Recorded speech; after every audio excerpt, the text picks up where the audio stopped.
Olá, eu sou Andréa Batista, aqui estamos para mais uma história de regressão. Sou psicoterapeuta das regressões, da investigação do inconsciente, dentre várias outras formações, e nós viemos trazer a fala dos mentores, a palavra daqueles que nos resguardam para que possamos trazer aprendizados. E a história de hoje é muito emocionante e tem a ver com a semana que estamos vivenciando, semana do Natal, pois essa regressão vem falar do pai de Jesus também.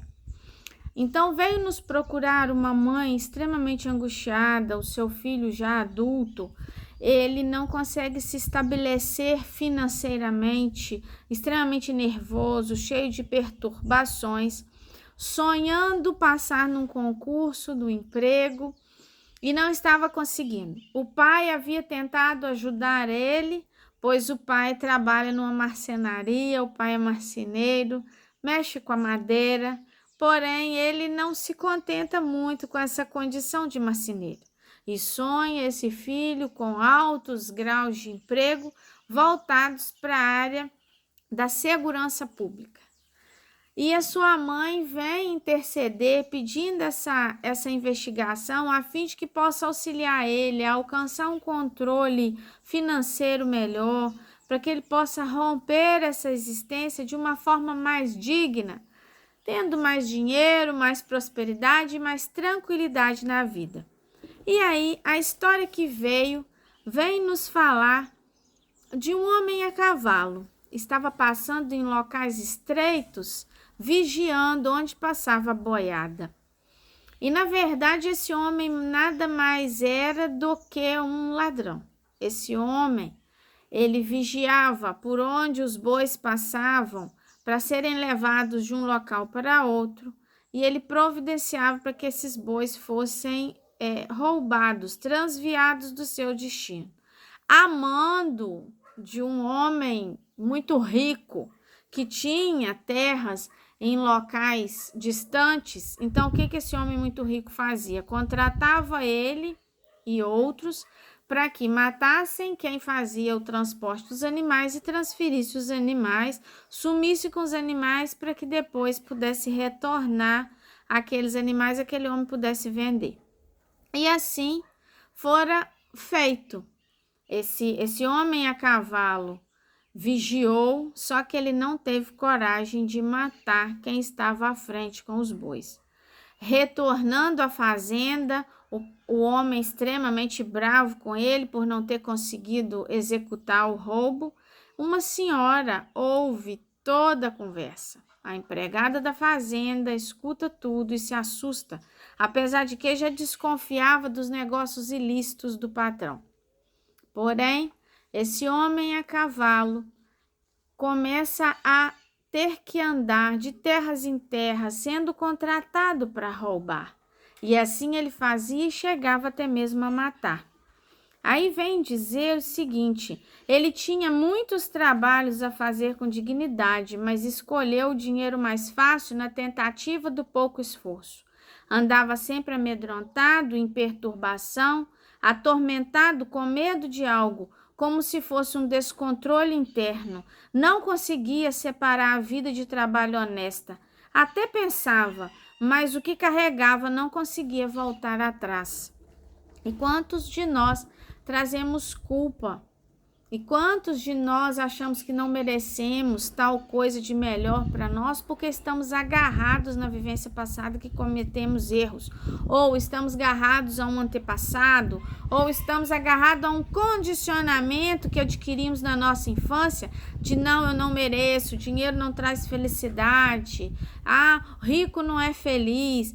Isso é um ato de crença limitante que nos impede de alcançar algo mais, né? Então vem falar que ele recebia aquele dinheiro, mas parecia pesado, não parava nas mãos dele, porque vinha com culpa. Dinheiro adquirido com mal conduta, ele não para na mão da pessoa.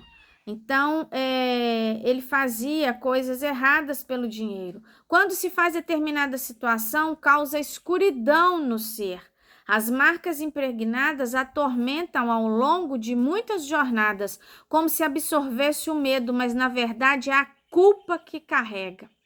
E muitos de nós carregamos culpa. Muitos de nós não alcançamos o melhor por trazer culpa dentro de nós. Nós achamos que, como eu disse, que não seremos felizes se tivermos uma melhor condição. No fundo, tem culpa gravada no inconsciente. Vê tudo à volta com perturbação e ameaça. Ele não tinha paz. Aí, quantos de nós vemos ameaça em tudo, temos medo de tudo e vem falar que ele não tinha pensamento firme. Assim é com todos que causam perturbação, se perturbam e sofrem a mesma questão. Então, tudo que nós causamos de mal, nós recebemos também. Não é uma questão de receber, é uma questão de nos imantar com aquilo que nós causamos, né? Tomava novo rumo, mas não conseguia paz esse rapaz. De repente ele quis mudar o rumo da vida dele, conheceu uma jovem, foi para outras terras de muita pobreza, passou a cuidar de gado, não mais roubava. Mas daí um tempo a polícia chegou até o fazendeiro. E o fazendeiro, para se livrar, condenou o rapaz e disse que o rapaz que era culpado. Então aqui conta que a época era tão antiga que eles procuraram fazendo desenhos do rosto da pessoa, desenhos feitos a lápis. Então fazia aquele desenho e mostrava para as pessoas reconhecerem. Então ele já tinha um filhinho, até que chegou os policiais naquele local, encontraram ele, prenderam ele e, na verdade, o fazendeiro colocou a culpa toda nele, falou que ele que era o ladrão e o fazendeiro era só receptor. O fazendeiro saiu pela porta da frente e ele continuou preso. Mas acontece que aquela senhorinha empregada, aquela que ouviu tudo, se viu numa situação complicada. Naquele tempo, falar a verdade em meio a homens corrompidos causaria a ela a perca da própria vida. Vez que sem provas concretas o homem fora absorvido, as dúvidas rodeavam o coração da senhora. Assim ela fez, colocando a verdade, risco a ela de vida, buscou autoridade. Então, mesmo correndo risco de vida, aquela senhorinha buscou autoridade para condenar o patrão e para ajudar na soltura do que fora condenado a ladrão. Porque, afinal de contas, o mandante era o patrão, né? Então, mulher de coragem, digna de responsabilidade, olhando com bons olhos a justiça. A fraqueza do rapaz, ela olhava com bondade. E o que muitas vezes nos falta, né? Ela olhar com bondade uma fraqueza. Como nos falta isso? E isso Jesus fez para conosco, faz constantemente, e nós precisamos aprender a olhar com bondade o outro, porque na verdade mal são as atitudes, mas a pessoa ela tem algo de bom nela. Então o patrão foi preso e o homem foi solto, porém ele já havia sofrido demais. Eram tempos duros de interrogatório e muitas vezes ele foi interrogado e teve que confessar coisas que nem ele mesmo fez, né? Então, esquecido na cadeia com tamanha perturbação, trazia lembrança do filho no coração, trazia arrependimento mais confusão. Agora, revoltado, muitas vezes jogavam água onde ele dormia.